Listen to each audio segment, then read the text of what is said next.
Et la saison Africa 2020 continue ici dans la Ville Rose. Bienvenue à vous tous dans ce très beau lieu qui nous accueille aujourd'hui dans le grand carré du Muséum de Toulouse.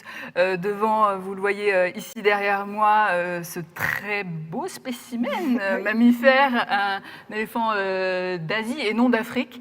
On reconnaît l'éléphant d'Asie évidemment à ses oreilles un petit peu plus petites et ses défenses un petit peu plus petites que l'éléphant d'Afrique. Alors pendant 1h30, on va vous démontrer que l'Afrique est très bien armée pour relever les défis du 21e siècle et bien éloignée des clichés occidentaux dans le domaine de l'écologie, de la santé, de l'éducation, de l'agriculture, de genre aussi. Et pour cela, je suis accompagnée de grands noms de la recherche en Afrique et de personnalités engagées dans des actions concrètes et locales. Mais comme nous sommes en période de crise sanitaire et de confinement, ils n'ont pas pu faire le déplacement, mais ils sont avec nous par Skype depuis l'Afrique du Sud.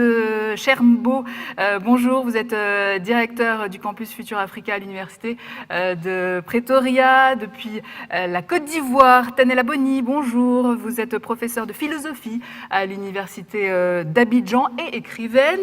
Déborah Goffner, avec nous également, directrice de recherche en biologie végétale au CNRS, et vous travaillez entre Marseille et Dakar. Bienvenue à vous. Et enfin, depuis Dakar, justement, au Sénégal, Amine Gueye, bonjour. Vous êtes neurologiste, neurophysiologiste et directeur du laboratoire international de recherche environnement, santé, société à l'université Cheikh Anta Diop et au CNRS de Dakar. Et bonjour à vous qui nous suivez depuis votre écran. Sachez que vous pouvez poser toutes les questions que vous voulez. Et Myriam Ouartani, qui est à mes côtés, bonjour, et qui est d'ailleurs chargée de projets scientifiques au Muséum de Toulouse, les posera à nos intervenants. Alors pourquoi se poser ces questions aujourd'hui? Eh bien parce que nous vivons à l'ère géologique de l'Anthropocène. Déborah, est-ce que vous pouvez nous expliquer qu'est-ce que l'Anthropocène? Bien sûr. Bonjour à tout le monde. Donc l'Anthropocène, ça signifie l'ère de l'humain, c'est-à-dire que c'est l'ère dans laquelle on vit actuellement, et c'est caractérisé par le fait que c'est l'influence humaine qui dicte en gros la trajectoire de notre planète. Et ça a débuté avec la révolution industrielle dans le XVIIIe siècle, mais ce qui est quand même un peu inquiétant, c'est qu'on est dans une époque nouvelle. C'est une époque qui s'appelle la Grande Accélération, qui date des années 1950. Et que ça s'appelle la Grande Accélération parce qu'il y a de nombreux indicateurs qui suivent des courbes de type exponentiel. Et si on regarde un peu ces indicateurs, ça peut être les émissions de carbone, ça peut être l'acidification des océans, l'augmentation de la température et tout ça. Et c'est vrai qu'il y a de quoi être assez inquiété. Et avec raison, mais donc, et ça crée et ça génère des visions pour le futur dystopiques, c'est sûr. Mais ça montre également, je pense, en fait, le potentiel humain qu'il y a pour peut-être renverser le vapeur et peut-être réorienter la trajectoire. Alors justement, Déborah, on va voir ça en images. L'Anthropocène. This is the story of how one species changed a planet. The latest chapter of our story begins in England 250 years ago. Fueled by coal, then oil, several brilliant inventions appeared. They ignited the Industrial Revolution, which spread like wildfire through Europe, North America, Japan, then elsewhere. The great railways, then cars and highways, connected people across the globe. Medical discoveries saved millions of lives. New artificial fertilizers meant we could feed more people. Population rose rapidly. But this was nothing compared with what was to come. The 1950s marked the beginning of the Great Acceleration. Globalization, marketing, tourism, and huge investments helped fuel enormous growth. People swarmed to cities, which became even more powerful engines of creativity. In a single lifetime, the well-being of millions has improved beyond measure. Health, wealth, security, longevity, never have so many had so much, yet 1 billion are malnourished. In a single lifetime, we have grown into a phenomenal global force. We move more sediment and rock annually than all natural processes, such as erosion and rivers. We manage 3/4 of all land outside the ice sheets. Greenhouse gas levels this high have not been seen for over 1 million years. Temperatures are increasing. We have made a hole in the ozone layer. We are losing biodiversity. Many of the world's deltas are sinking due to damming, mining, and other causes. Sea level is rising. Ocean acidification is a real threat. We are altering Earth's natural cycles. We have entered the Anthropocene, a new geological epoch dominated by humanity. This relentless pressure on our planet risks unprecedented destabilization. But our creativity, energy, and industry offer hope. We have shaped our past. We are shaping our present. We can shape our future. You and I are part of this story. We are the first generation to realize this new responsibility. As the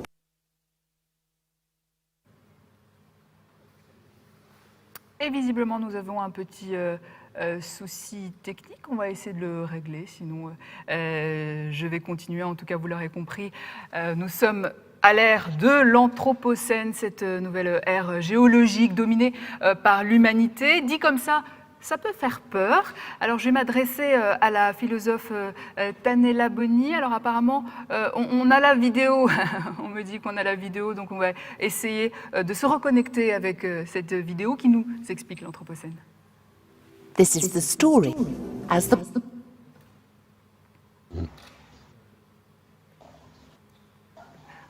Bon, on va laisser tomber, je pense, pour le moment. Alors, je vais m'adresser donc à la philosophe Tanella Boni. Tanella Boni, ça peut faire peur, hein, l'Anthropocène, mais du coup, la question, c'est comment habiter ce monde dans ce contexte qui paraît comme ça alarmant ? Oui, je dois d'abord dire que tout ce qui a été dit, tout ce qui se dit autour de l'Anthropocène, on a bien compris que c'est l'humain qui est au centre. Ce sont les activités des humains. Mais si l'humain est, disons, l'humain n'est jamais seul, c'est la première chose. L'humain habite, cela veut dire quoi? Cela veut dire qu'il a des activités, cela veut dire il doit se soigner, cela veut dire qu'il doit se nourrir, il doit s'habiller. Et tout cela, finalement, pour moi, tout cela, ça concerne donc l'habitation. Ce qui veut dire que l'humain, c'est d'abord un vivant parmi les autres vivants, mais ce n'est pas n'importe quel vivant. C'est un vivant qui est conscient de ce qu'il fait, mais on a tout à fait l'impression qu'il n'est pas toujours conscient de ses actes. Voilà pourquoi on remarque donc tout ce qu'on remarque, c'est-à-dire tout ce désordre, tout ce que j'appelle ce grand dérangement autour de lui. Et habiter, c'est d'ailleurs le titre de votre livre. Il ne vit pas seul, mais en cette période-ci, nous avons tout à fait l'impression que l'humain se conduit comme un grand prédateur et peut-être le plus grand prédateur de tous les temps. Merci beaucoup pour cette touche philosophique, Tanella Boni. Et d'ailleurs, je présente ici votre livre, Habiter. C'est d'ailleurs le titre de votre livre. Lamine Gueye, vous qui travaillez sur ce lien entre environnement, société et santé, avec cette différence entre habiter le monde rural et la ville, quel est le constat aujourd'hui à votre niveau ? Merci. Alors, nous avons étudié ces questions d'interaction entre l'environnement, l'écologie et la santé dans le cadre d'un laboratoire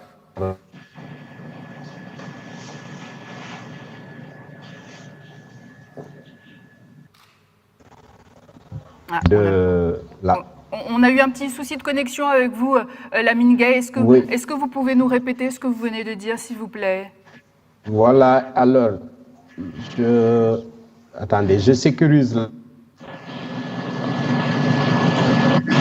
Oui, évidemment, ce sont des aléas du direct. C'est très compliqué de s'adapter à cette période de confinement, même en direct, surtout en direct d'ailleurs. Lamine Gueye, allez-y. Voilà, je disais donc que ces questions d'interaction entre l'environnement et la santé, nous l'avons étudié dans le cadre d'un laboratoire international.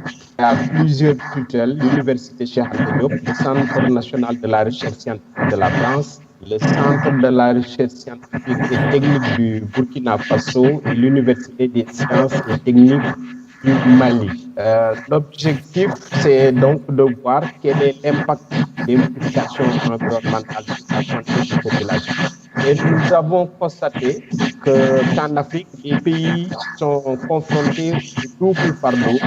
D'une part, les maladies chroniques non transmissibles, l'hypertension artérielle, maladie rénale, complications. Et d'autre part, les maladies infectieuses pour lesquelles il y a eu quand même des progrès importants. Alors, quelle est la différence entre le milieu urbain et le milieu rural? C'est qu'en ville, les maladies chroniques sont en train de s'accroître très, très rapidement. Et nous avons, dans le cadre d'une étude interdisciplinaire, des sciences humaines et sociales et des sciences dures comme les mathématiques et les mathématiques. Nous avons donc Lamine Gueye, il va falloir qu'on vous coupe parce qu'en fait, je vous rappelle que tous les intervenants, il faut que vous coupiez votre micro parce que si vous coupez pas votre micro, on peut pas vous entendre et il y a du désordre là-dedans au niveau sonore. Coupez bien votre micro, les autres intervenants pour qu'on puisse bien écouter Lamine Gueye. Oui. Allez-y, voilà, Lamine Gueye. Parfait. Là, c'est parfait. Je disais que en étudiant ces interactions entre l'environnement et la santé, aussi bien en ville, par exemple à Dakar, à Bamako et à Ouagadougou, qu'en zone rurale, par exemple au Ferlo au Sénégal, nous avons compris pourquoi cette accélération assez rapide des maladies chroniques non transmissibles qui deviennent un véritable problème de santé publique en ville. Alors, par contre, en zone rurale, on a constaté une stagnation de l'évolution des maladies infectieuses, et ça, c'est heureux de le constater, bien que ça pose encore un problème dans certaines zones, mais le palu a bien reculé. Cependant, avec cette contamination des comportements en ville par rapport aux zones urbaines, et notamment en matière d'alimentation, on voit que ces maladies qui étaient presque méconnues en zone rurale sont en train, les maladies chroniques non transmissibles, sont en train aussi de gagner la zone rurale, devenant de véritables défis sanitaires en Afrique. Merci Lamine Gueye. Cher Mbo, je vais vous demander d'allumer à votre tour votre micro, cher Mbo. Est-ce que vous diriez que les choix menés en Europe ont eu un impact sur le reste du monde et en Afrique en particulier ? Oui, merci Nika. Je pense que votre question me ramène à la réponse donnée par Tanela sur l'importance de l'humain. Et quand je parle humain ici, ce n'est pas l'humain physique, mais l'humain social. Les connexions, les options que nous faisons en matière de développement. Et si vous revisitez la philosophie des années 60 sur la tragédie des communaux, cette philosophie vieille de plus de 50 ans revient en force en ceci. C'est une philosophie qui était en train de dire est-ce qu'on doit apporter une réponse technique à tous les défis techniques? Est-ce que la technologie est à même de répondre aux défis de l'humanité entière juste en employant un peu ces réponses techniques? La réponse, elle est non. Malheureusement, l'Europe qui a conçu ce modèle, vous avez dit que cette révolution est née en Angleterre, c'était une révolution techniciste, pas une révolution sociale. Et cette révolution techniciste a extériorisé un peu l'exploitation des ressources naturelles dans d'autres zones et l'Afrique en fait partie. On met dans le coup la colonisation qui était totalement mue par la recherche des ressources naturelles pour évidemment répondre à un déficit alimentaire, un déficit de tout genre et un besoin d'accélération du développement en Europe. Donc cette relation entre l'Europe et l'Afrique influence l'Afrique sur la dynamique des terres parce qu'il y a une forte demande de ressources naturelles. Le café et le cacao est un exemple patent. Vous allez, les meilleurs cafés et les meilleurs cacaos au monde sont produits en Europe, alors que les produits de base viennent de la Côte d'Ivoire, viennent du Ghana, viennent du Kenya, etc. Donc ça, c'est un premier niveau qu'il faudrait questionner. Le deuxième niveau, c'est les questions d'énergie. Le pétrole en est un, mais je voudrais parler des bioénergies ici. Quand on a posé le problème des accords de Paris, le principal défi de l'Europe, c'était de décarboniser son développement et ils n'avaient pas d'espace pour cultiver un peu les bioénergies. Donc, ils se sont retournés sur l'Afrique pour faire ces cultures de bioénergie, mais aussi pour produire des plantes tropicales qui servaient au marché local, et ainsi de suite. Donc, ces téléconnexions, qu'on appelle téléconnexions dans le jargon Global Environmental Change, c'est ça qui lie l'Afrique en ce moment. C'est des flux de matières premières, c'est des flux de ressources naturelles. Et les impacts que cela a au niveau de l'Afrique ne sont pas souvent questionnés en termes de retour vers l'orthodoxie des équilibres naturels. Et la question, elle est très profonde et je crois que ma réponse ne pourra pas couvrir tous les aspects, mais sachez que ces relations, c'est de l'éco-blanchiment, c'est des transferts d'activités de l'Europe vers l'Afrique. Et parce que souvent l'Afrique ne prend pas la pleine mesure des bénéfices, c'est l'Europe qui le prend et c'est ça qu'il faut questionner en ce moment. Et la transition est toute trouvée. Merci cher Mbo. On va regarder justement les enjeux de l'Afrique en images.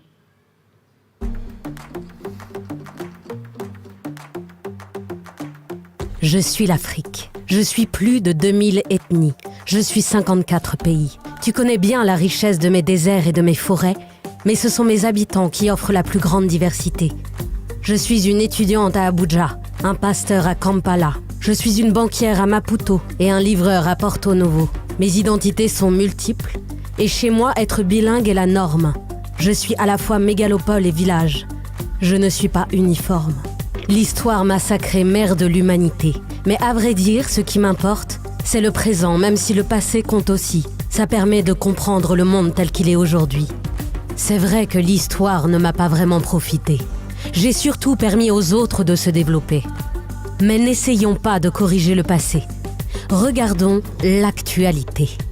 Nous serons 2,4 milliards d'Africains dans 30 ans. Et chacun voudra se nourrir, se loger, faire du shopping et se connecter. A priori, ça devrait aller. Mon empreinte écologique est la plus faible de la planète. Mais bon, si chacun veut une voiture électrique et 10 paires de baskets, là, ça va être un casse-tête. Il y a aussi ma biodiversité. Pour me dire comment la sauver, les experts viennent souvent de loin. Pas sûr que ce soit ce dont j'ai le plus besoin. Ce serait plus efficace de réduire la demande en ressources pour traiter le problème à la source. J'ai des idées si vous voulez m'aider. Un peu moins d'objets connectés, un peu plus d'éthique dans le café. Ah, et offrez des fleurs locales. Les vôtres ne sont pas banales. Tu sais, on parle souvent du braconnage de mes gorilles et de mes éléphants. Mais je crains davantage les mines, l'industrie et le réchauffement. Leur impact est plus grand. Hé, on n'a pas parlé technologie, pas des applis et des séries en streaming de Lagos à Kigali, mais d'autres sujets moins médiatiques, plus problématiques. Biotechnologie, déchets, ondes magnétiques, métadonnées. Là-dessus, faut vraiment qu'on arrive à mieux collaborer. Pour le futur, quelle aventure! Mes habitants me rassurent. Ici, on innove à chaque instant. Énergie, recyclage, déplacement. Et tout ça, souvent sans aide des gouvernements. On a des milliers de startups sur le continent. Ça fait pas mal de défis, hein? Heureusement qu'on est ensemble pour les affronter. C'est ça, l'Ubuntu. C'est faire partie d'un tout. Tu es avec nous?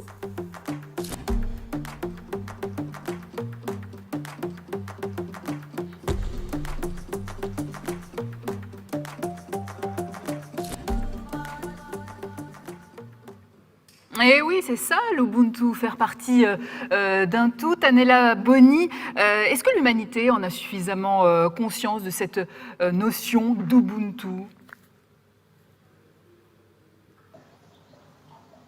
Micro. Attendez que j'ouvre le micro.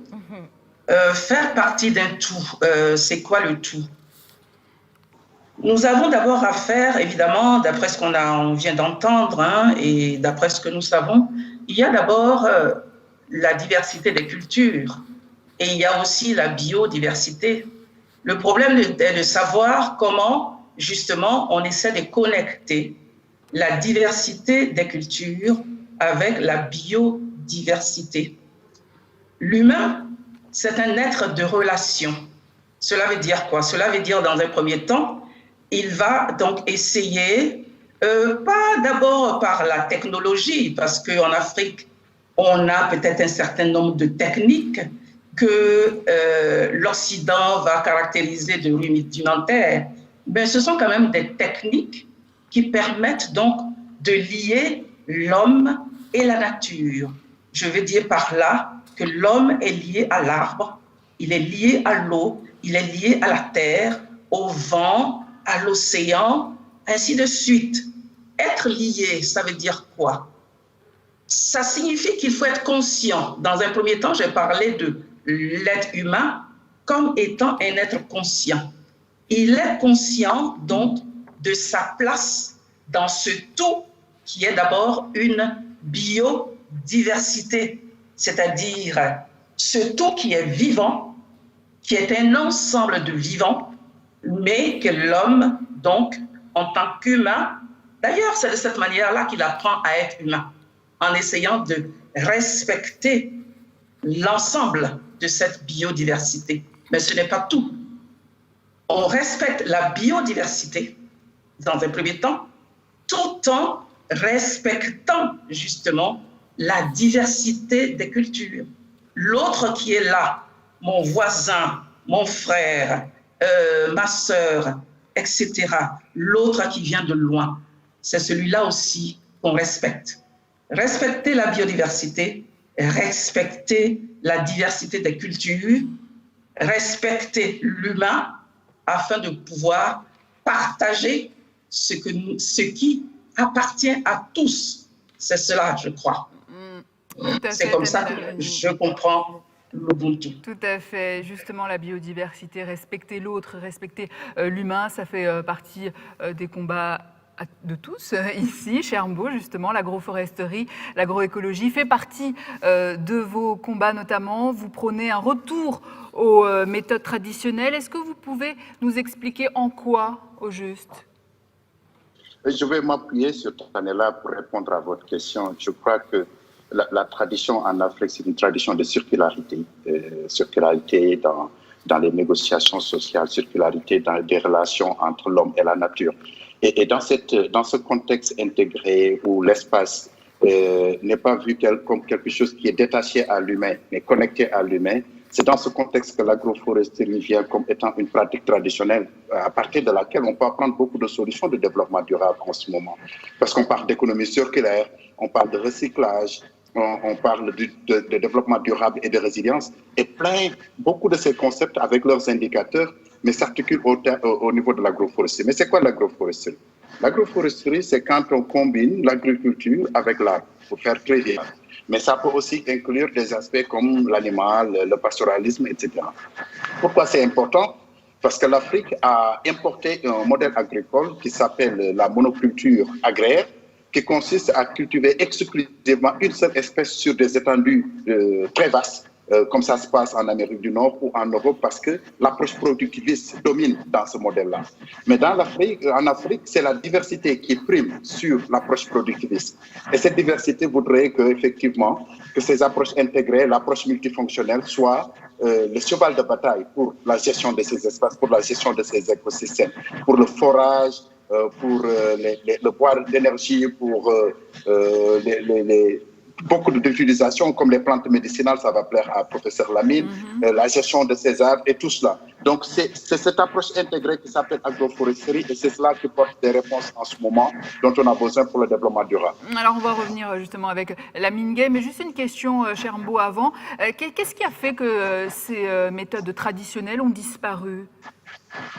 Elles n'ont pas disparu, parce qu'elles n'ont pas disparu en réalité. Vous allez en Côte d'Ivoire, au Sénégal, vous allez dans le fond du Sénégal, elles sont en train même de revenir en force, parce que les populations se sont rendues compte que ces pratiques qui étaient négligées ou oubliées étaient les meilleures solutions au manque d'engrais, étaient les meilleures solutions pour répondre aux impacts du climat.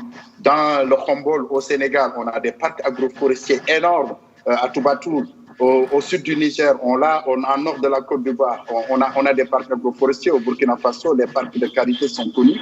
C'est en train de revenir. Mais les hommes politiques n'ont pas donné le pesant qu'il fallait pour promouvoir ces pratiques comme étant des pratiques gagnantes pour la production agricole dans nos milieux ruraux. Et c'est pour ça qu'elle a été négligée, vous dites?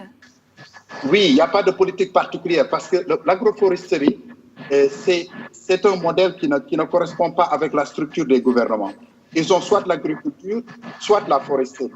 Ils n'ont jamais une institution qui se charge des deux en même temps. Et quand on fait les arbitrages budgétaires, soit ça va dans l'agriculture, dans la foresterie.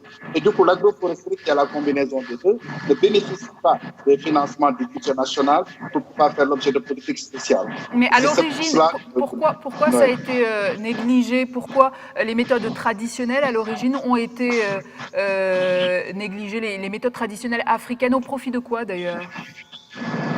Mais c'est la colonisation, encore une fois. Les colons sont venus avec un modèle agricole qui était la monoculture, parce qu'ils ont appris avec la révolution industrielle. Je vous coupe juste un instant, vous allez reprendre, mais juste je vais demander aux autres intervenants de couper leur micro, s'il vous plaît. Voilà, merci beaucoup. Allez-y, Chermbaud, continuez. Je disais que effectivement, ça me permet d'être plus lucide dans ma réponse.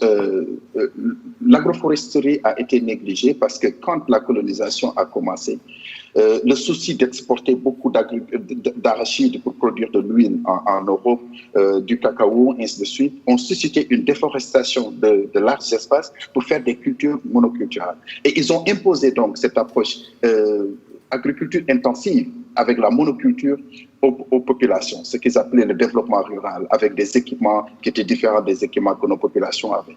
Et l'arbre était banni du champ.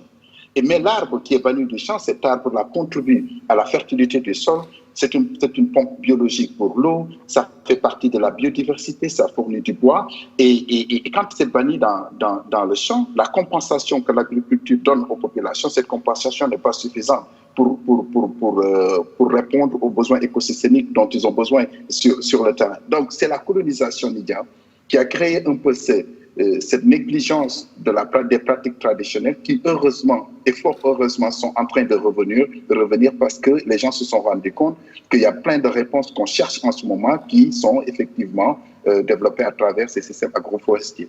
Merci, Chermbaud. Lamine Gueye, je vais vous demander d'allumer votre micro, s'il vous plaît. L'industrialisation, l'urbanisation en Afrique a évidemment eu un impact sur la santé. Justement, on a une question d'un internaute. Myriam, je vous laisse poser la question de l'internaute. Merci beaucoup, Nidia. Je dis bonjour à ceux qui nous suivent et je rappelle que pour ceux qui veulent poser des questions, vous pouvez accéder sur le chat YouTube Museum pour, en direct, interroger nos participants. Donc, tout de suite, une question en ligne. Il y a une question de Kips Hig que je vais vous lire. C'est une question santé. Comment explique-t-on cette accélération des maladies chroniques, virus, etc. Est-ce qu'à cause des particules fines de plus en plus présentes dans l'atmosphère ou bien y a-t-il d'autres raisons?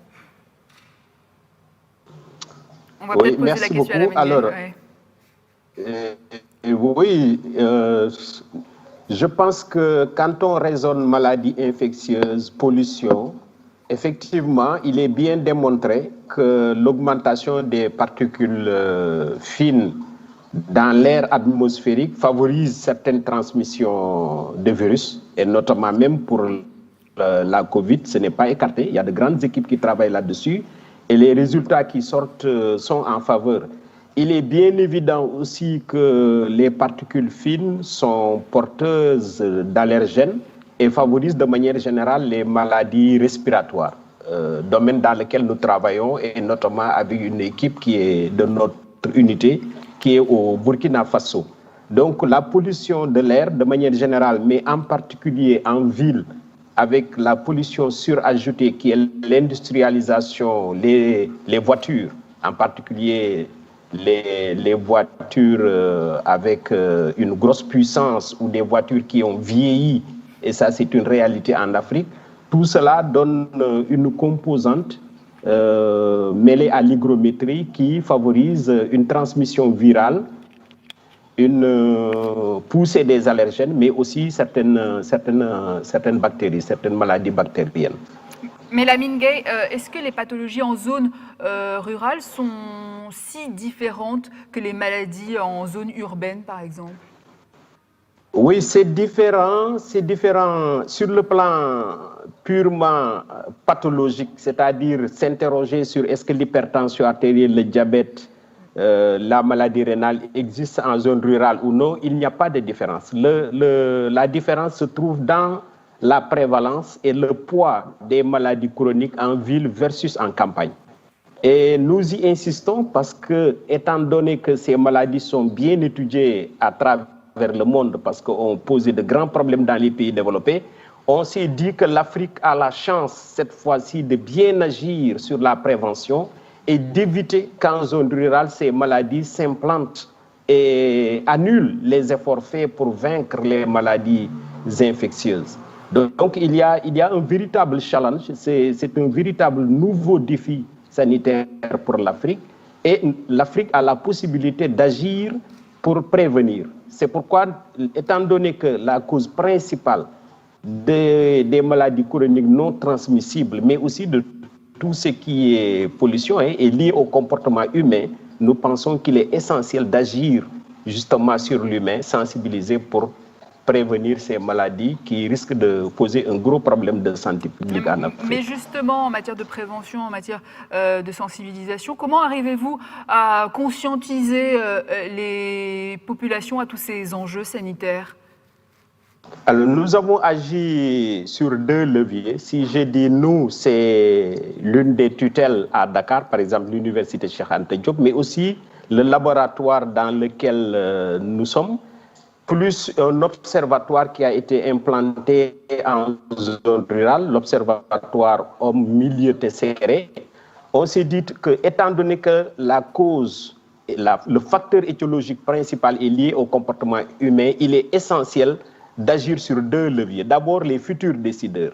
Et futurs dans le sens immédiat, on a pris l'initiative d'amener les étudiants, aussi bien en médecine, en sciences humaines, mais aussi en sciences biologiques comme végétales, en zone rurale, qu'ils vivent cette réalité de ces pathologies émergentes et ils ont la main à la pâte. C'est le learning by doing. Les étudiants en médecine consultent, les étudiants en biologie végétale reboisent, les étudiants des autres facultés font l'initiation à l'informatique ou bien l'alphabétisation. Donc, ils vivent les problèmes et commencent à les gérer assez tôt, et je pense que ces futurs décideurs sont suffisamment conscientisés en étant sur le terrain. L'autre volet de sensibilisation s'adresse maintenant à la population rurale, et pour cela, ce que nous faisons, parallèlement à ces activités que je viens de décrire le matin, l'après-midi, on organise des conférences et nous invitons la population, et notamment les femmes en zone rurale, les jeunes en zone rurale, mais aussi les décideurs locaux, qui viennent écouter les questions qui se posent dans l'environnement, qui se posent sur le comportement humain, et nous interférons, nous les écoutons pour qu'on puisse comprendre la gravité du problème, mais aussi surtout comment faire pour éviter la poussée de ces pathologies. Et donc les après-midi, il y a des universités d'été, nous l'appelons, qui se font en pleine zone rurale, en terrain ouvert, et toute la population vient. Et je crois que cette interaction entre les étudiants, les enseignants-chercheurs et la population permet de faire une conscientisation assez intéressante. Est-ce qu'on peut parler alors, Tanela Boni, d'un retour à la médecine traditionnelle, et j'imagine que Lamine Gueye parlait aussi du retour à ces praticiens. Je sais qu'il y a pas mal de projets dans ce sens, notamment à Abidjan. Je vais vous demander d'allumer votre micro, s'il vous plaît, Tanela. Je disais que, permettez-moi de faire juste un petit commentaire. Tout ce qui se passe localement, comme vient de le dire professeur Lamine Gueye, il y a des choses qui se passent réellement localement. Mais pour que cela puisse, disons, avoir des résultats concrets, on sait bien que ce qui se passe localement doit pouvoir être respecté aussi à l'échelle globale.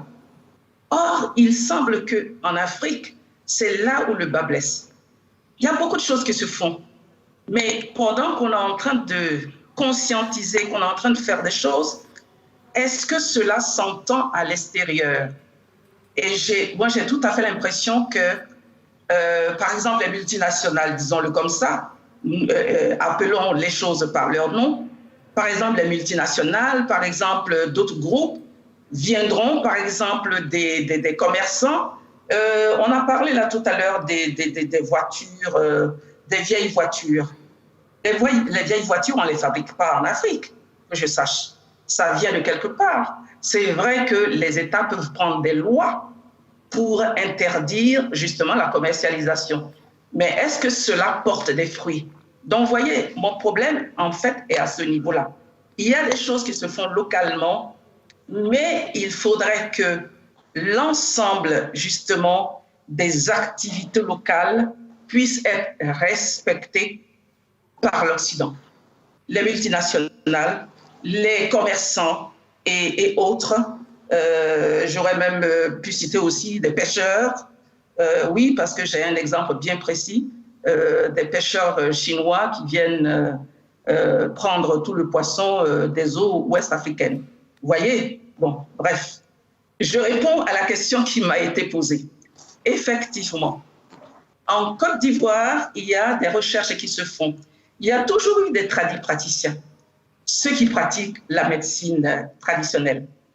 Mais maintenant, depuis quelques années, il y a des groupes de recherche qui partent de l'université et pas forcément, bien sûr, il y a la faculté de pharmacie, il y a aussi les médecins, mais parallèlement à ceux-là, qui sont des professionnels, je dirais, reconnus dans leur spécialité.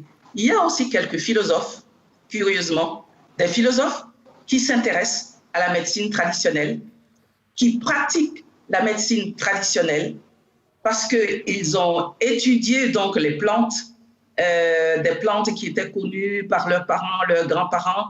Ils essaient de les préserver et de les classifier et de voir finalement la toxicité de telle ou telle plante et de voir quelle maladie ça soigne, ainsi de suite.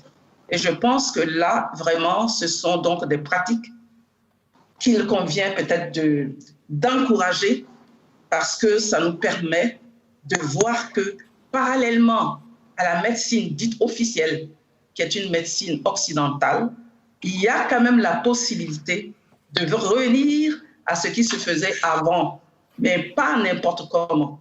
Et ça me permet aussi de dire qu'il y a là une certaine pratique de la philosophie qui revient à une idée ancienne de ce qu'était la philosophie. Parce que la philosophie, en réalité, peut s'intéresser à tout ce qui se fait et tout ce qui peut être bien ou pour le bien-être ou pour le bonheur de l'humain. Alors justement, par rapport à la médecine occidentale, juste une dernière question à Lamine Gueye en matière de santé. Notre internaute tout à l'heure parlait des virus. Justement, cette période de pandémie, Lamine, dans cette course au vaccin, est-ce que vous voyez la médecine des plantes comme une solution, comme une alternative ?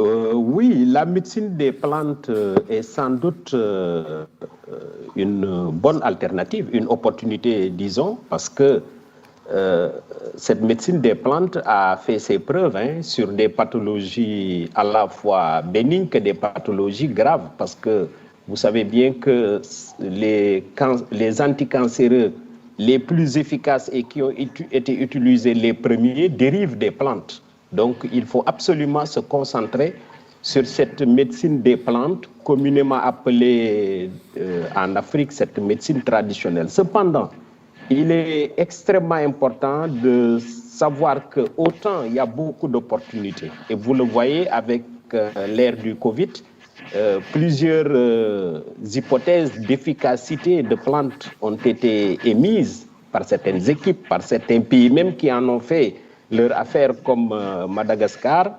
Mais il est impérieux d'organiser tout cela. Parce que le problème en Afrique, c'est que beaucoup d'acteurs interviennent dans la médecine traditionnelle, dans cette médecine des plantes, sans qu'il y ait la réglementation rigoureuse qu'il faut pour faire avancer la recherche.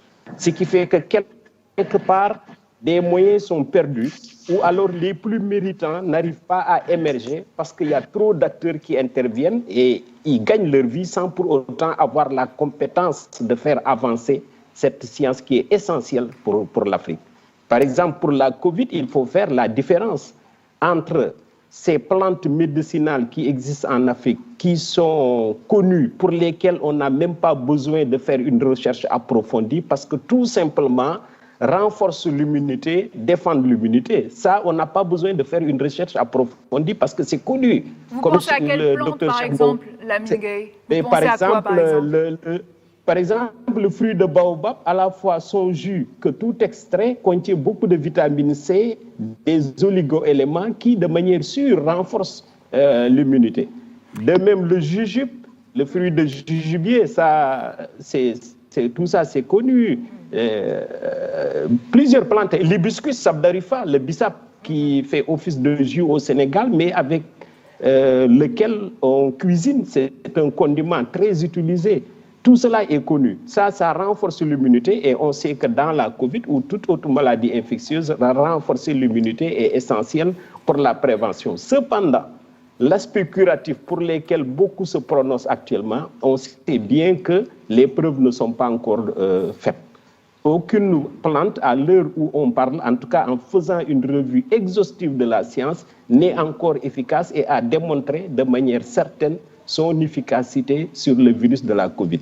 Donc mais ça n'empêche pas que, étant donné que on attend le résultat, on attend le résultat des recherches à ce niveau-là, au niveau de la Covid. Justement, on va aller en Afrique du Sud, où vous allez voir les propriétés nutritives du baobab. Vous en parliez tout à l'heure, la Mingay, qui sont de plus en plus prisées sur le continent, mais également en dehors du continent. Regardez. Passé de la médecine traditionnelle africaine à la dernière mode alimentaire occidentale, le fruit du baobab est devenu une source de revenus essentielle à Anna Mouvali. Elle vend ceux tombés dans son jardin dans la province du Limpopo en Afrique du Sud. Ce projet a commencé en 2006 et je ne savais pas que le fruit du baobab pouvait avoir de la valeur. Mais l'argent que j'ai reçu depuis le début m'a beaucoup aidé car j'étais vraiment très pauvre à cette époque. Si le baobab intéresse désormais les consommateurs occidentaux, c'est grâce à ses propriétés nutritives exceptionnelles. Il a beaucoup d'antioxydants, de vitamine C et un bon pourcentage de protéines, des acides aminés comme la tyrosine ou le tryptophane pour l'humeur. Et il a aussi des composés anti-inflammatoires. À l'échelle de l'Afrique, les exportations de poudre de baobab sont passées de 50 tonnes en 2013 à 450 tonnes en 2017. Sarah Venter commercialise de la poudre et de l'huile de baobab depuis 12 ans. Elle achète aujourd'hui ses fruits auprès d'un millier de femmes de la région.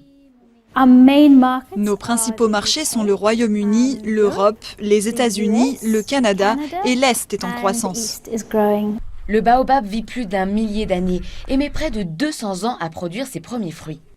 Son exploitation est donc aux antipodes de l'agriculture intensive. Les fruits sont récoltés de manière durable. Aucun arbre n'est endommagé, ils sont juste ramassés sous les arbres. Dans une logique de durabilité, l'entrepreneuse a lancé un programme de plantation. Les femmes qui récoltent les fruits se voient aussi confier la protection d'un jeune plant. Les arbres ainsi arrivés à maturité donneront des fruits pour le millénaire à venir.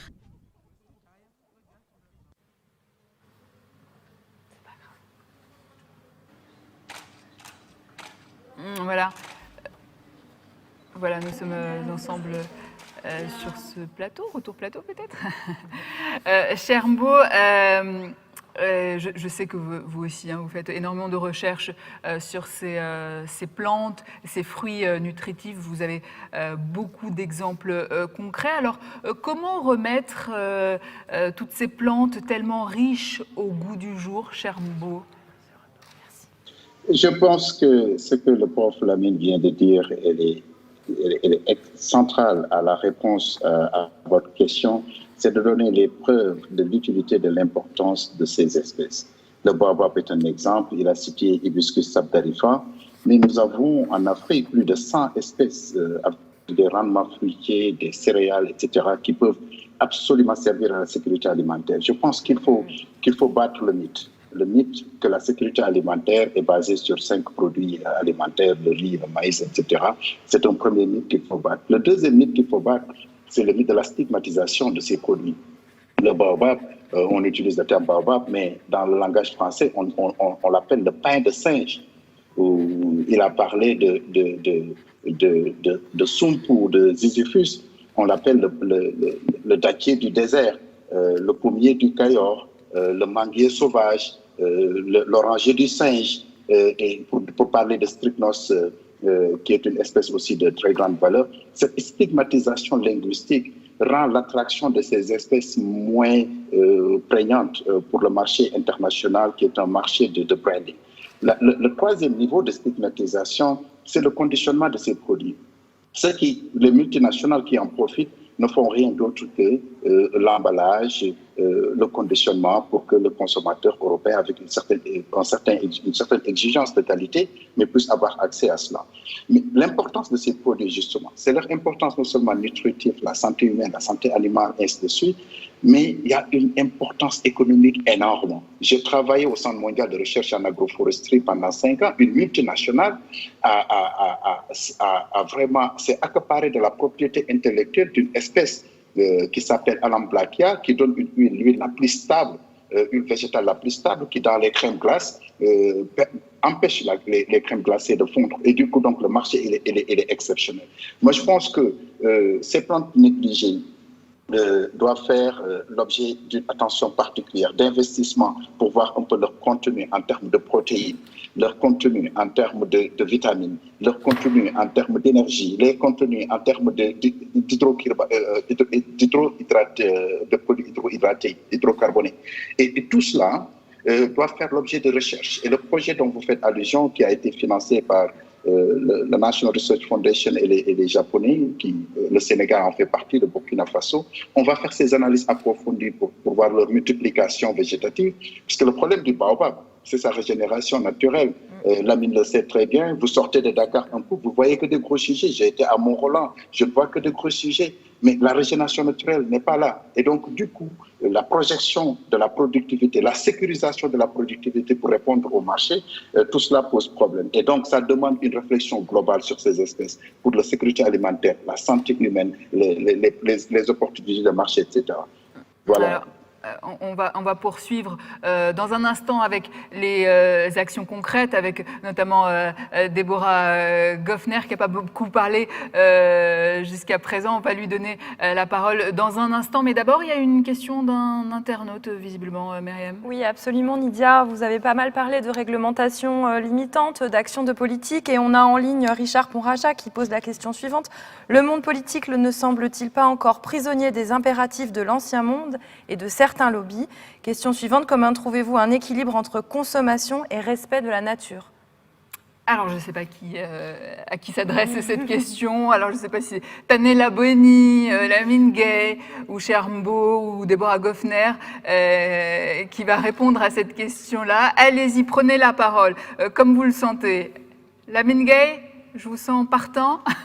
Alors, oui, en fait, comment trouver l'équilibre ou le compromis entre la consommation et la régénération, je pense que c'est bien possible, hein, mais il faut derrière, évidemment, une importante volonté politique, parce que dans tous les cas, il faut des moyens. Et donc, mais c'est évident que la population peut tout à fait utiliser les plantes pour son alimentation, pour sa santé, mais aussi prendre les dispositions pour la régénération. Et je crois que d'ailleurs l'expérience qui est faite au niveau de la partie Grande Muraille Verte du Sénégal peut bien en témoigner. Je crois que vous aurez des témoignages concrets tout à l'heure, par exemple de Deborah Goffner. Il est possible de reboiser, il est possible de voir les choses à moyen et long terme, tout en garantissant la consommation dont la population a besoin. Les populations peuvent il faut les accompagner et c'est pourquoi je parle de volonté politique. C'est au niveau étatique que cela doit se décider et les acteurs locaux, je pense, sont tout à fait prêts pour aller dans ce sens parce que l'ont toujours expérimenté depuis leurs aïeux.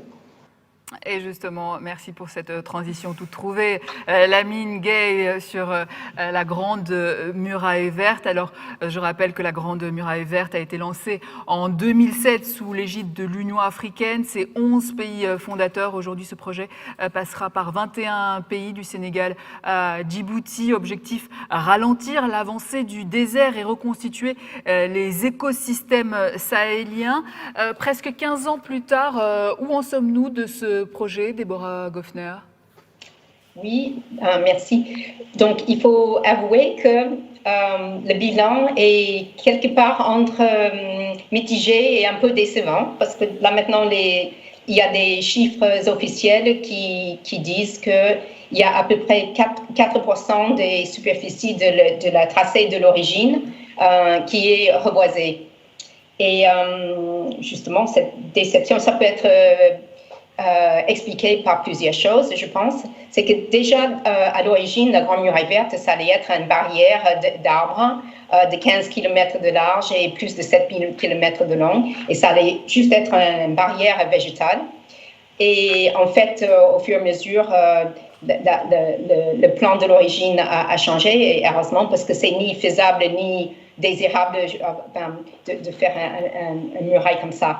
Et donc, du coup, ça fait que la mise en œuvre de cette Grande Muraille Verte est quand même beaucoup plus compliquée. Donc, si c'était effectivement juste un mur en arbre, peut-être on n'aurait pas ces chiffres-là, mais ça serait plus.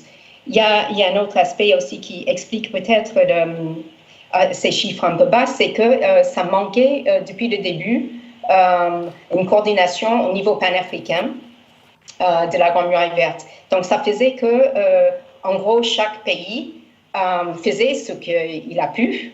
Et c'est vrai que sur les 11 pays qui font partie du projet de l'origine, il y a quelques pays qui ont vu des périodes de guerre, d'autres des moments de terrorisme et tout ça. Et donc, du coup, peut-être la Grande Muraille Verte est passée en deuxième plan.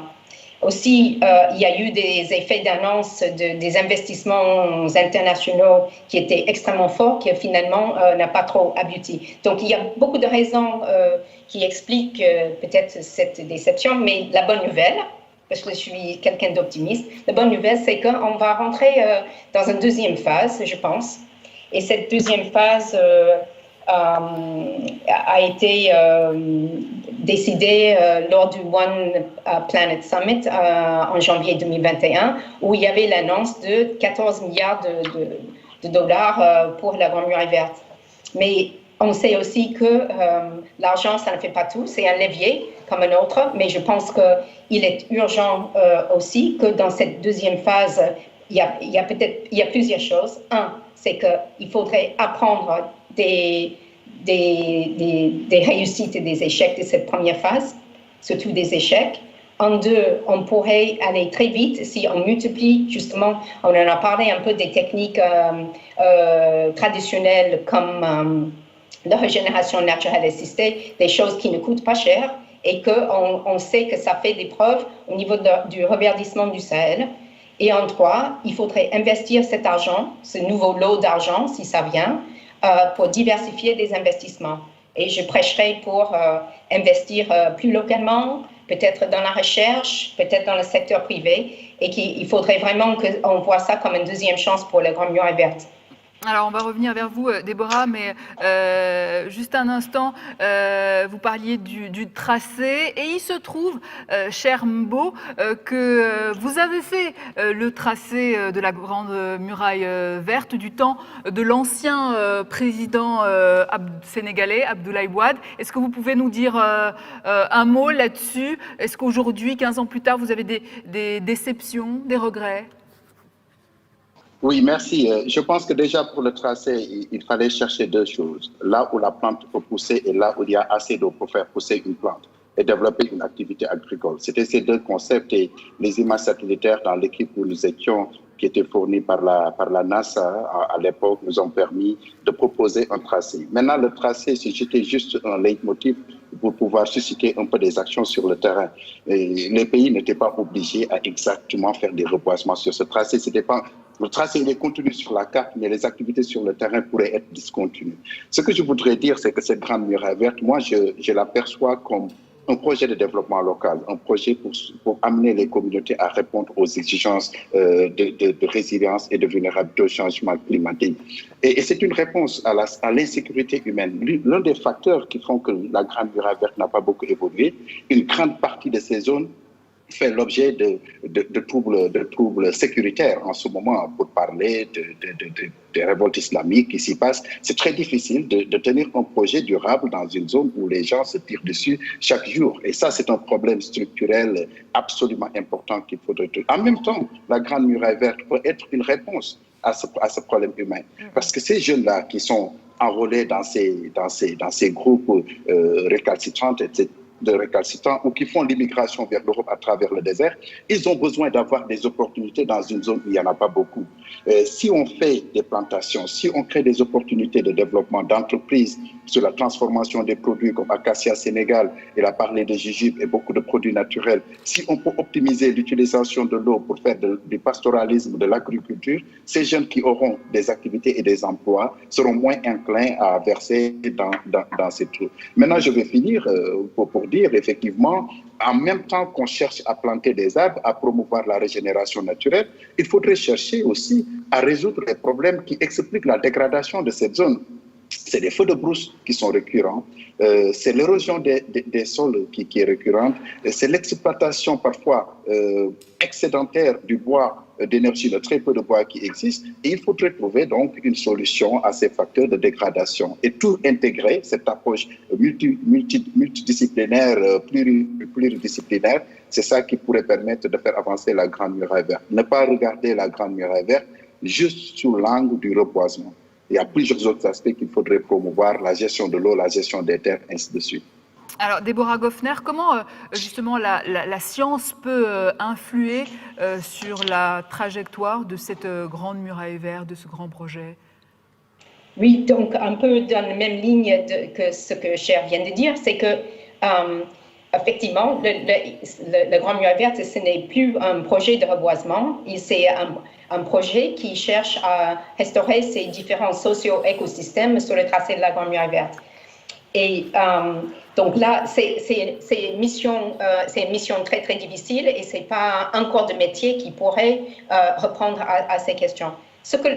Et pour bien restaurer un socio-écosystème, il faut comprendre de manière très approfondie ces socio-écosystèmes, c'est-à-dire quel est l'environnement, tous les aspects de l'environnement, les sols, la topologie, le climat, les végétations. Donc déjà au niveau de l'environnement, il faut beaucoup de connaissances. Et après, par rapport aux hommes et des utilisateurs de cette nature, et essayer de comprendre tous les systèmes et comment ça fonctionne. Et c'est seulement, comme Cher vient de dire, c'est seulement à travers des approches de recherche interdisciplinaires, même transdisciplinaires, qu'on va résoudre et on va bien comprendre ces différents systèmes, socio-écosystèmes. Et je dirais même qu'on a presque une obligation morale que la recherche suit ce Grand Muraille Verte. Et je vais vous dire pourquoi. C'est que le Grand Muraille Verte, c'est pas la première grande tentative de reforestation en Afrique. On peut prendre l'exemple, par exemple, du barrage d'Algérie. Et en fait, si on regarde, c'est qu'il y a quasiment zéro documentation scientifique sur ce projet. On a effectivement quelques documents de projets qui sont plus ou moins subjectif, j'ai envie de dire, c'est que si on ne veut pas réinventer encore le roue encore pour nos enfants et nos petits-enfants, on se les doit de documenter scientifiquement et objectivement ce qui se passe sur le terrain. Et que je vais juste finir par dire une chose, c'est que c'est pas la recherche pourrait on dit en anglais to nudge, ça pourrait pousser le Grand Muraille Verte dans une direction positive, mais c'est seulement en intégrant les connaissances scientifiques, les connaissances institutionnelles, les connaissances traditionnelles, qu'on va intégrer et incorporer cette connaissance. Et c'est comme ça qu'on va vraiment trouver, on va bien définir les problèmes et on va bien trouver les solutions adaptées. Alors, on va revenir avec vous, Déborah, dans un instant sur les actions citoyennes, mais d'abord, je pense qu'on a une question. Oui, il y a des questions qui arrivent en ligne. Effectivement, on nous demande les liens entre recherche et action politique et citoyenne vous semblent-ils fonctionnels actuellement? Anne Maumont, en ligne, qui pose cette question. Déborah, est-ce que vous pouvez répondre à cette question d'Anne Maumont? Oui, je dirais que est-ce que c'est fonctionnel? Je dirais qu'avec le recul maintenant de presque 10 ans sur le terrain, je dirais que ça devient de plus en plus fonctionnel. Mais c'est vrai que ça reste encore à développer encore plus. Nous, on pratique la recherche, ce qu'on appelle la recherche participative. Donc, c'est-à-dire, c'est basé sur... on passe beaucoup de temps localement dans les localités. On travaille beaucoup avec les ONG, avec la population, et que c'est beaucoup basé sur ce qu'on en dit en anglais, encore une fois, excuse-moi, ça s'appelle radical listening, l'écoute radicale. Et donc, le problème aussi, ça prend du temps. C'est peut-être pas tout à fait assorti avec les actions qui doivent aller vite, mais de plus en plus, on essaie de militer et j'utilise ma casquette de chercheur pour être un peu dans la dynamique de recherche-action. C'est vrai qu'au niveau de la recherche, on peut à la fois interagir au niveau des ministères et au niveau des populations locales. Voilà, on utilise un peu nos rôles un peu comme ça. Voilà. Justement, donc, il y a ces grands projets, comme la Grande Muraille Verte qui émane des autorités, mais il y a aussi des projets émanant des citoyens, comme les bonnes graines de l'Anthropocène. Est-ce que, Déborah, vous pouvez nous expliquer ce concept?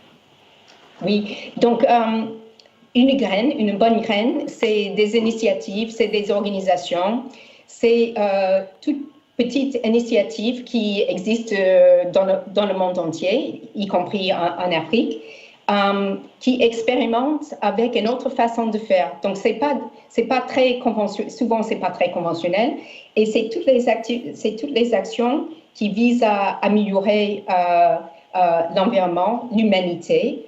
Et c'est souvent, donc, c'est vrai que la notion de graine, c'est souvent, donc, c'est petit, c'est local, et c'est des histoires positives. En fait, et on peut imaginer, en racontant des histoires des graines, à travers ces récits positifs, qu'on pourrait même altérer ou influer sur notre avenir. Parce qu'en fait, en racontant des histoires positives de ce type, comme les graines, les récits servent non seulement à expliquer un peu notre réalité, mais aussi ça sert aussi à créer la réalité. Donc, on peut peut-être se guider vers un futur positif en racontant et en écoutant ces histoires-là. Et donc, c'est pour ça qu'on pense que c'est très bien les projets de la Grande Muraille Verte, des grands projets, mais aussi il faudrait mettre en lumière les projets des individus, parce qu'il y en a partout, c'est des belles histoires. Et ces histoires donnent inspiration. Ces histoires aussi nous ancrent dans la réalité. Parce que souvent, les scénarios des futurs meilleurs sont très utopiques. Et ça ne nous donne pas la voie pour aller de là où on est actuellement, où on va aller. Donc, ces graines nous ancrent dans le présent parce que c'est vrai que ça existe déjà. Et donc, ça mérite de raconter ces histoires en espérant qu'on va les semer partout et que les graines vont interagir ensemble et que ça va nous aider justement à diriger vers une bonne anthropocène. Et il y en a des milliers de graines comme cela, mais il y en a 4 4 graines qui ont été sélectionnées dans le cadre d'Africa 2020. La sauvegarde de la mangrove au Kenya, par exemple. Il y a aussi l'agriculture pluriurbaine en Afrique du Sud, le Siakana Garden à Johannesburg. C'est un potager où l'on peut acheter des légumes bio, mais c'est aussi une plateforme de recherche et de formation. Il y a les Jeux en Namibie également pour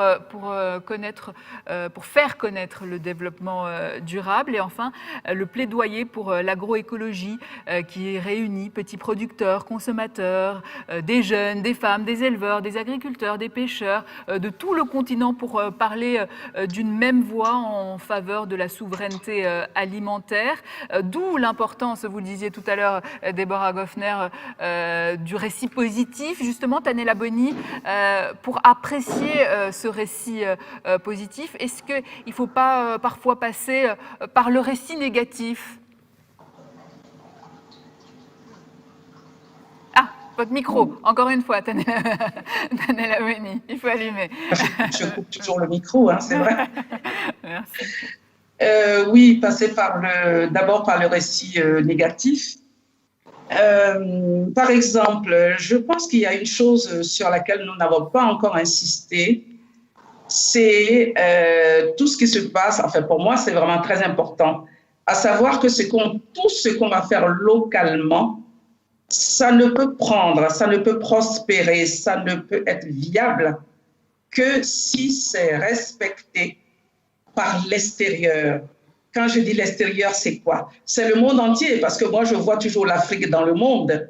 Et dans l'Afrique, je vois chaque pays. Et dans chaque pays, je vois chaque région, ainsi de suite. C'est comme ça que je me représente donc les choses. Je cite un exemple très précis. Tout à l'heure, on a parlé des facteurs de dégradation, par exemple du sol, de l'eau, etc.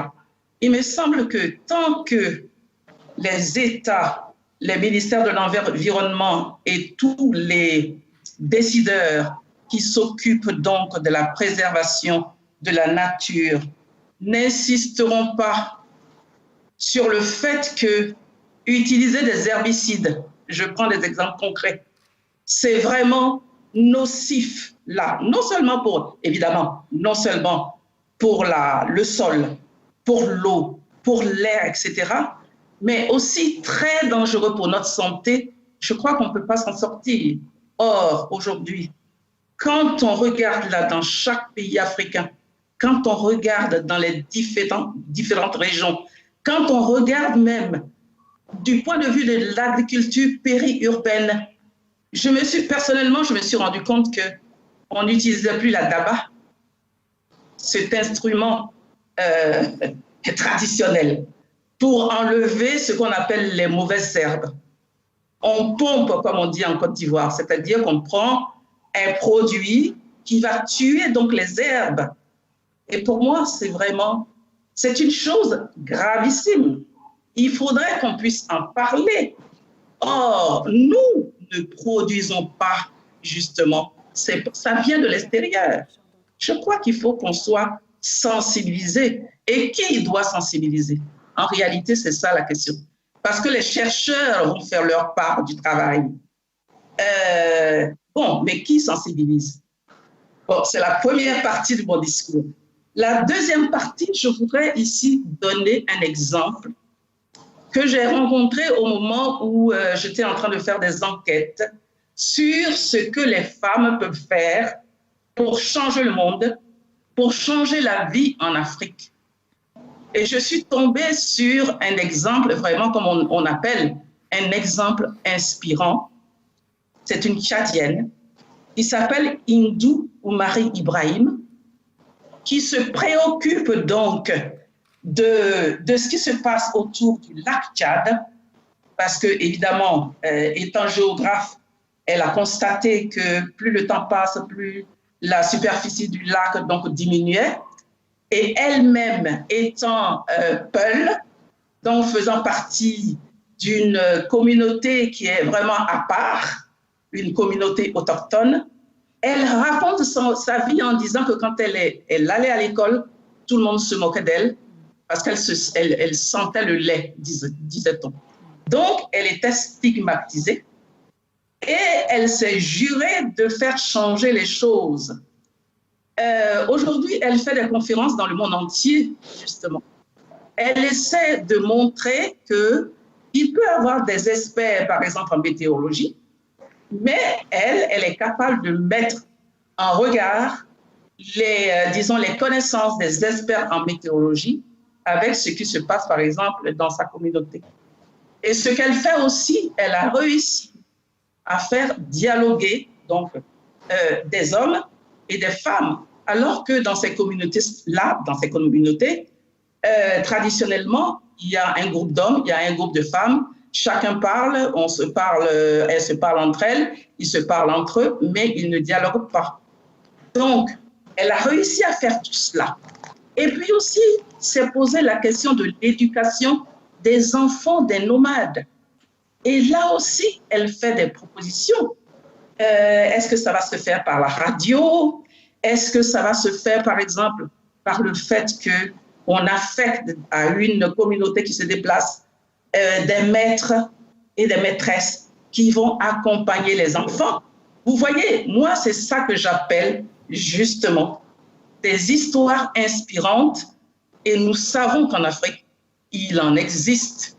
Et aujourd'hui, voilà comment elle est arrivée à faire connaître donc son travail dans le monde entier. Et oui, petit coucou d'ailleurs à Hindou Ibrahim si elle nous écoute.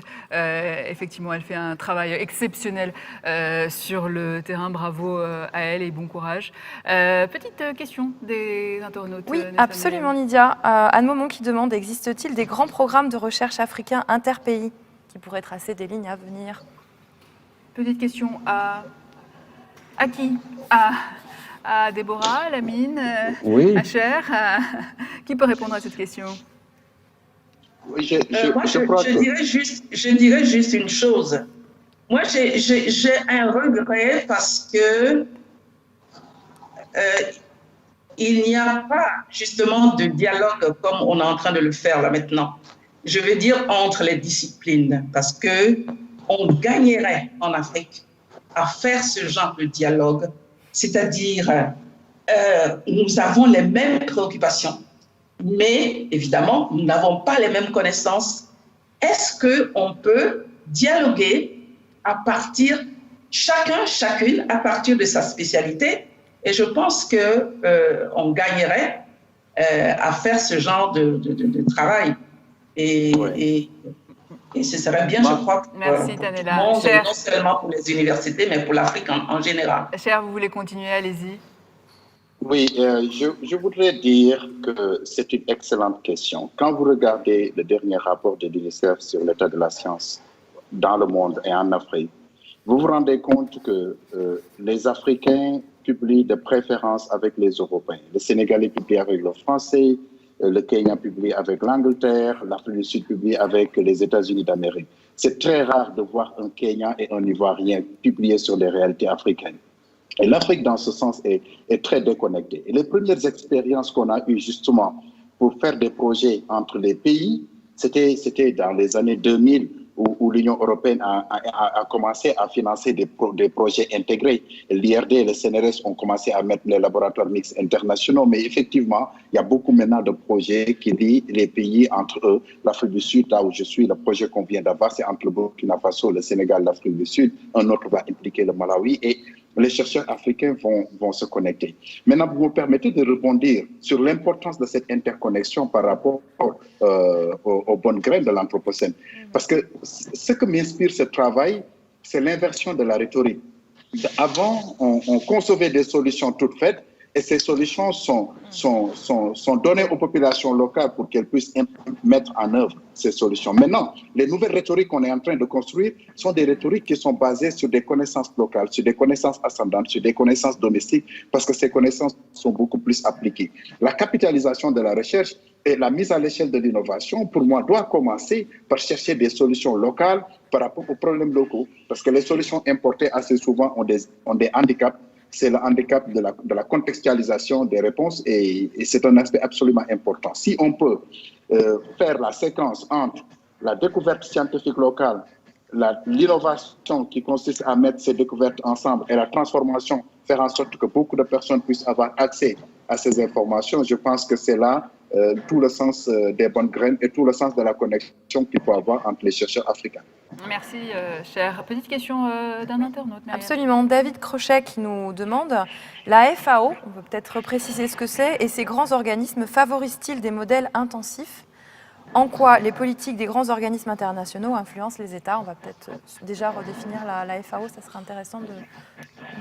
La FAO, c'est l'Organisation des Nations Unies chargée de l'alimentation et de l'agriculture.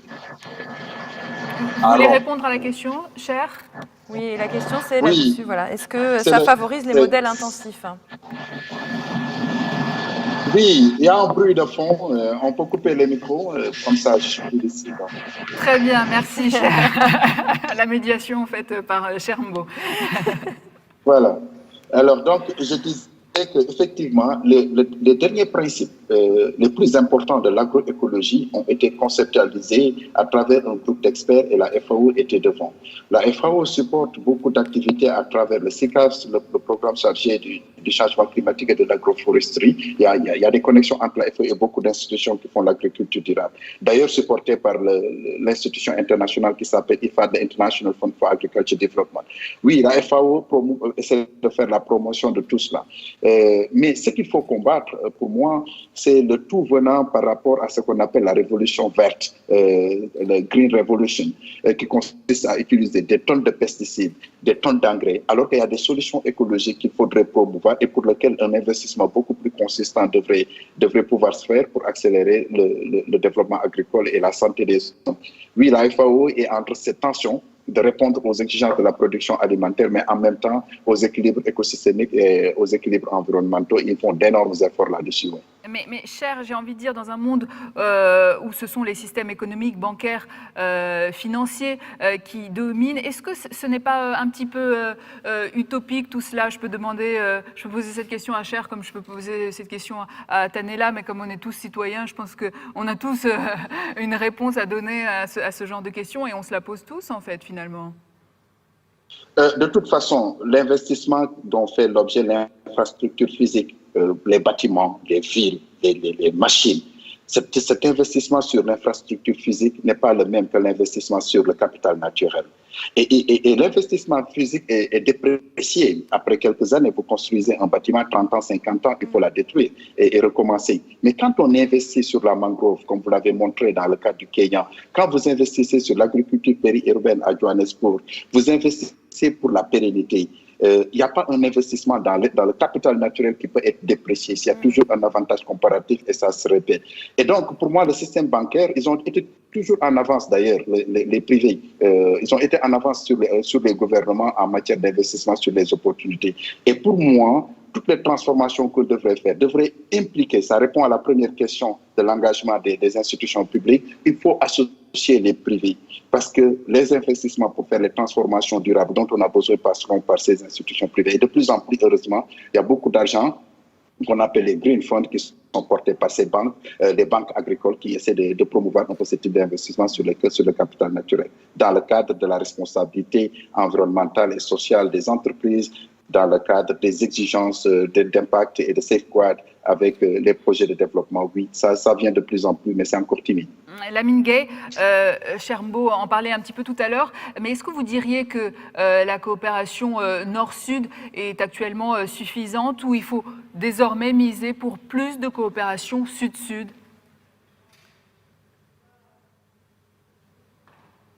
Lamine Gueye, le micro s'il vous plaît.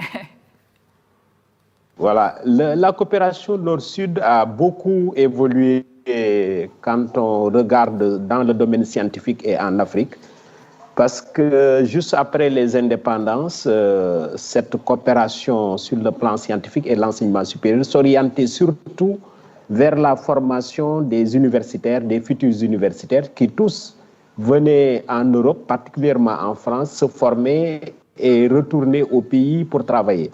Alors, maintenant que les pionniers ont pu former d'autres générations, que les universités, les centres de recherche se sont multipliés, le flux n'est plus si important d'Africains obligés de venir faire leur PhD, leur doctorat, leur habilitation à la recherche en Europe. Donc, des équipes existent.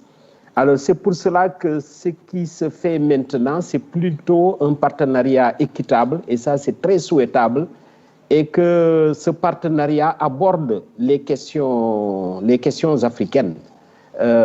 Il est important aussi de souligner que autant il faut renforcer ce partenariat dans d'autres domaines. Et je crois que c'est crucial que le partenariat Nord-Sud s'oriente de plus en plus dans le domaine scientifique, s'oriente de plus dans le domaine de renforcement des ressources humaines en sciences, mais aussi en gouvernance. Parce qu'il y a un aspect politique à ne pas négliger, mais que ça ne soit pas une coopération bilatérale tout simplement, mais vue sous l'angle de la région, c'est-à-dire plusieurs pays africains se mettent avec un ou deux pays du Nord pour aborder les questions. Ça donne une masse critique sur le plan scientifique, et pour cela, je voudrais donner des exemples qui montrent la tendance dont Cheikh parlait tout à l'heure. La Banque mondiale a initié des projets de centres d'excellence. Ça, c'est nouveau en Afrique. Et ces centres d'excellence, le seul critère retenu pour décrocher le financement qui est conséquent, parce que c'est 7 millions de dollars, par exemple, pour certains centres, c'est avoir la compétence scientifique d'aborder des questions locales. On n'expose pas une question qui n'est pas sur son territoire. On démontre sa capacité à aborder ces questions, mais aussi on tisse une relation avec des pays du Nord pour véritablement proposer une démarche capable de résoudre la question qu'on a soulevée. Et donc, je pense qu'il faut renforcer, mais ce qui se fait, la tendance actuelle, c'est-à-dire mettre en commun les équipes, décider de manière équitable, et ça, j'y insiste, ça doit être un partenariat équitable, prendre plusieurs partenaires du Sud avec des partenaires du Nord, c'est essentiel pour que l'Afrique puisse tirer profit de ce partenariat. Cher ? Oui, mais allez-y. Je confirme tout ce que le professeur Gay vient de dire et l'importance de la coopération. J'ai un problème sémantique énorme quand on parle de coopération. C'est le caractère multisémantique du terme quand on traduit le terme coopération dans les langues africaines. Et cette pluralité de signification du mot coopération peut entraîner à des quiproquos, des malentendus. Parce que la langue que nous parlons tous les deux, qui est le Wolof, a au moins 10 concepts, 10 mots pour traduire différentes facettes de la coopération. Est-ce que cela ne constitue pas une barrière à l'adoption de ce modèle de développement nord-sud, etc. Vraiment, j'aimerais avoir votre avis. Lamine Acher. Oui, et c'est extrêmement important de se comprendre avant de coopérer.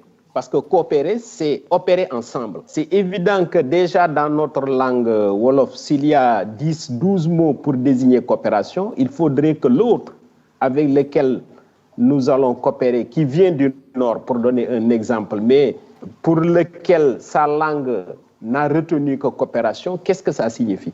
Par exemple, la notion de coopération, si on me demande en Wolof, parmi ces 12 mots, cher, de dire lequel nous utilisons en tant qu'universitaires et nos équipes pour travailler avec des équipes du CNRS France, j'aurais dit Jokkalante.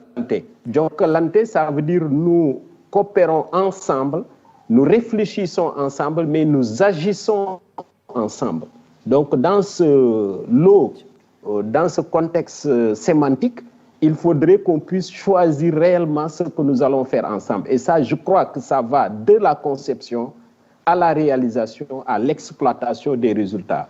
Tout mot Wolof qui peut comporter ces différents aspects, je pense que convient dans le partenariat actuel que le Sud doit avoir avec le Nord. Si maintenant un mot désignera un aspect qui est plus ou moins passif pour l'Afrique ou pour l'autre partenaire, je crois que ce n'est pas bon. Il y a d'autres termes qui peuvent aller dans ce sens, pas d'entraide. Jëfalante, jàppalante, ça peut être coopérer, mais je crois que ce n'est pas l'idéal parce que jàppalante, il y a le terme aide, et en Afrique, nous devons aller dans le sens de ne plus être dans des dispositions d'être aidés, mais d'agir ensemble pour résoudre les problèmes de l'Afrique. Et c'est cette coopération que nous voulons. Et y a-t-il, j'imagine que en Côte d'Ivoire, c'est la même chose. Si Tanella, un petit mot sur la Côte d'Ivoire, en Djoula par exemple, quelle est la signification du mot coopération? Est-ce qu'il est polysémique? Votre micro, s'il vous plaît, Tanella. Je disais qu'en Côte d'Ivoire, il y a beaucoup de mots de la langue française qui sont, je dirais, transposés tels quels dans les langues locales. Mais si je dois quand même dire juste un petit mot à propos de ce débat, c'est que moi, j'aurais parlé de solidarité parce que dans nos langues, solidarité trouve vraiment une certaine résonance. Par exemple, quand on dit une main, c'est une main qui lave une autre main. C'est ça l'image. Et je me rappelle aussi, bon, il y a très longtemps, quand les étudiants africains arrivaient en France, il y avait cette association des étudiants d'Afrique noire en France qui avait cette devise. Donc, on voyait une jarre, la jarre trouée, et on voyait donc deux mains qui soutenaient cette jarre trouée. Pour moi, c'est ça. C'est ça l'image de la solidarité à tout point de vue. Du point de vue de la recherche, mais aussi du point de vue de toutes les actions qu'on peut faire pour pouvoir changer les choses. Et ça, c'est vrai que ça résonne très fort dans nos langues. Et la linguistique ferait l'objet d'un autre débat, malheureusement. Ces deux mains qui peuvent soutenir tout le poids qu'on a, par exemple, sur la tête. Voilà, la solidarité. Merci, Tanella. On essaiera d'organiser un autre débat. Myriam, c'est très intéressant. J'avais juste une toute dernière question à cher Mbo. On parlait de recherche tout à l'heure. Est-ce qu'en matière de recherche, est-ce que vous estimez que les États vous soutiennent suffisamment dans vos projets? Du coup, peut-être qu'il y a peut-être une fuite des cerveaux. Et là, c'est un véritable cercle vicieux. Cher Mbo, qu'est-ce que vous pourriez dire à ce niveau-là? Une très grosse question et j'inviterai le professeur Lamine aussi à dire un mot là-dessus. Moi, je pense que la recherche africaine n'est pas soutenue au niveau des espoirs qui étaient portés par les accords de l'Union africaine qui avaient exigé qu'au moins 1% du PIB de chaque pays puisse être investi dans la recherche. Si on mobilise le 1% du PIB, et il y a une étude qui a montré qu'il y a beaucoup de fuites de capitaux liées à l'exploitation des mines, à certaines transactions qui sont sombres au niveau de l'Afrique. Si on mettait tout cela, c'est plusieurs centaines de milliards de dollars qui pourraient être disponibles pour la recherche. Malheureusement, on ne retient qu'une très infime partie de cet argent. À ce moment, la moyenne africaine est à 0,47% du PIB national, alors que la Corée du Sud est à 5% du PIB national. Mais à partir de cet investissement énormissime, la Corée du Sud a créé Samsung, les technologies Hyundai et toutes ces technologies qui sont en train d'envahir le monde. L'Afrique a 40 chercheurs pour 1 million d'habitants. Les États-Unis ont 4000 chercheurs pour 1 million d'habitants. Donc, le fossé, il est énorme et il faut investir sur la recherche. Mais là où je voudrais en venir, c'est que les chercheurs africains, et Lamine le sait très bien, une bonne partie 90% de ces financements de recherche en Afrique viennent de l'étranger. Je suis sûr que les financements de recherche de la mine viennent de la France ou d'autres pays. Moi, j'ai l'argent des Japonais, des Européens, des Allemands, et ainsi de suite. Mais comment voulez-vous qu'on puisse développer une traduction de nos connaissances dans les politiques pour répondre à une question qui était initialement posée, si les financements ne viennent pas de ces politiques et que les rapports que nous produisons sont des rapports et des comptes rendus que nous donnons à l'étranger? Et ça, c'est le premier niveau de fuite. Ce n'est pas seulement la fuite des cerveaux sur le plan physique, mais la mine qui est restée au Sénégal, pour moi, c'est une fuite de cerveau parce que ces résultats de recherche vont servir à d'autres pays, pas au Sénégal, parce que les financements viennent d'ailleurs. Et je crois que cette question, elle est beaucoup plus globale. Pour retenir les chercheurs africains, il faut leur donner les moyens de recherche, les aider dans ce qu'ils font et valoriser la recherche au plan local. Maintenant, je laisserai mon collègue Lamine en dire un mot. Allez-y, Lamine. Votre micro, s'il vous plaît, et les autres, éteignez vos micros. Oui, je suis totalement en phase avec Cher. Quand on regarde le pourcentage réservé... S'il vous plaît, Lamine, est-ce que tous les autres micros sont éteints, s'il vous plaît? Ouais, je pense que c'est bon là. Allez-y, Lamine. Ils ont éteint. Voilà, je disais, je suis en phase avec Cher, parce que quand on regarde le pourcentage du budget réservé à la recherche des établissements d'enseignement supérieur ou de recherche, par exemple au Sénégal, c'est extrêmement faible. Mais aussi, vu l'insuffisance de ce budget déjà pour couvrir le fonctionnement et les dépenses en ressources humaines, souvent, quand il faut sacrifier une activité, c'est la recherche qui est sacrifiée. Mais aussi les directives africaines dont Cher vient de parler, notamment de l'Union africaine ou d'autres partenaires, ont bien fixé les pourcentages qu'il faut, mais les États ne se sont pas engagés suffisamment.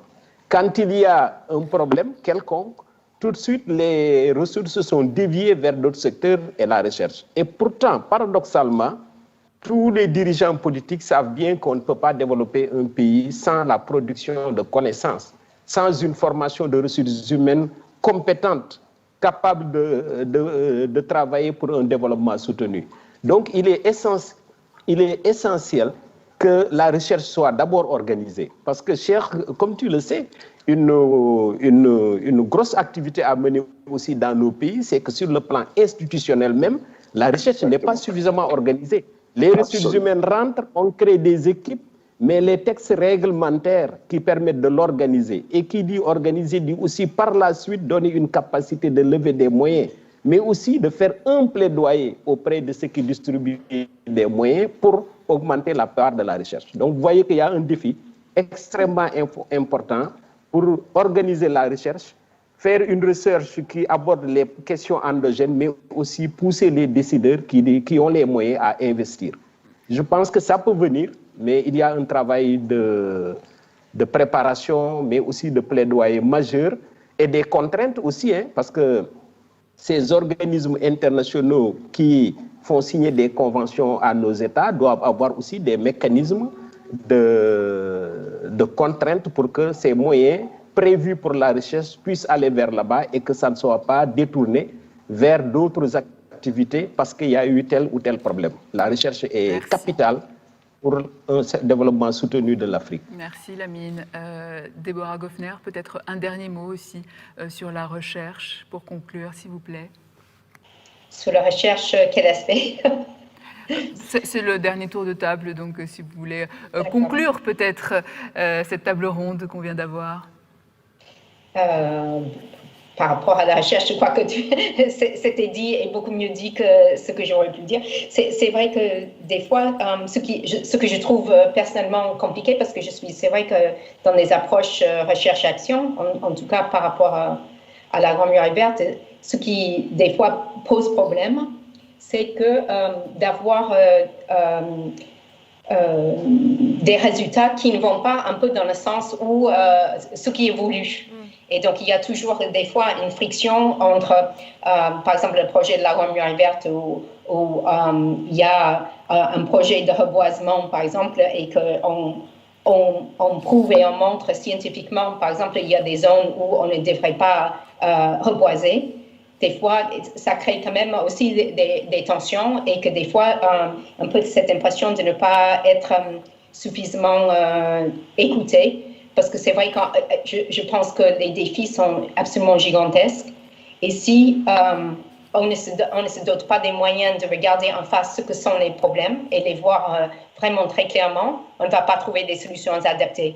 Donc des fois, quand même, c'est un peu compliqué.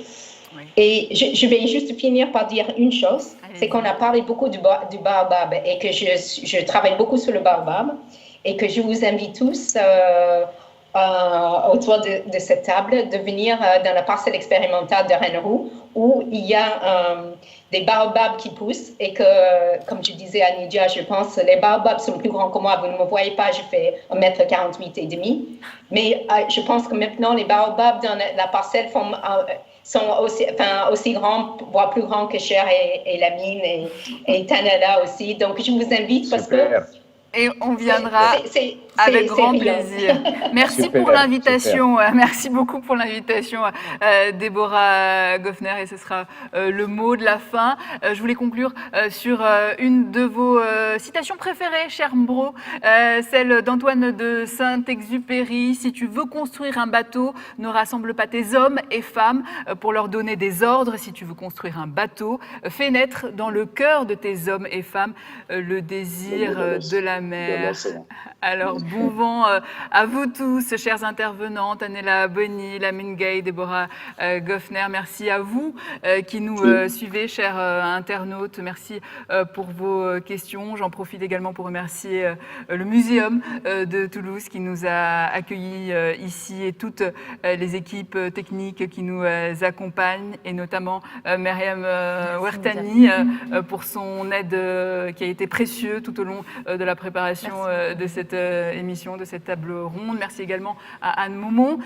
Merci à l'Institut français, à TV5 Monde et à tous les partenaires. Quant à moi, je vous dis à très bientôt, ici ou ailleurs.